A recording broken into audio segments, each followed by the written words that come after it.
Telugu Titans దెబ్బ యుమంబా అబ్బా. Hat trick కొట్టిన తెలుగు టైటన్స్. ఫస్ట్ రైడ్ నుండి మన వాళ్ళ డామినేషన్. మెయిన్ గా దీపక్ హుడ్డా మరోసారి 13 రైడ్ పాయింట్స్ తో సూపర్ 10 సాధించాడు. Vijay Malik 6 raid points and Chetan Sahu both raiding and defending లో 3 పాయింట్స్ తో మంచి సపోర్ట్ చేశారు.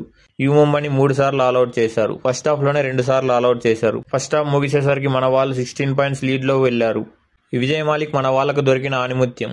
డిఫెన్స్ లో అందరినీ కంట్రోల్ చేశాడు. పేషెన్స్ కోల్పోకుండా చూసుకున్నాడు. యుమంబా ఏకంగా 7 ఎక్స్ట్రా పాయింట్లు ఇచ్చారు. వాళ్ళకి అదే కొంప ముంచిందని చెప్పుకోవచ్చు. డిఫెన్స్ లో చాలా తప్పులు చేశారు. లాస్ట్ లో జబర్దానిస్ ఫాస్ట్ గా రైడ్ పాయింట్స్ ఇచ్చినా కూడా యుమంబా ఓడిపోయారు. 8 పాయింట్స్ తో మన వాళ్ళు ఈ మ్యాచ్ గెలిచారు. మనకి వాళ్ళకి మెయిన్ డిఫరెన్స్ వచ్చేసి డిఫెన్స్.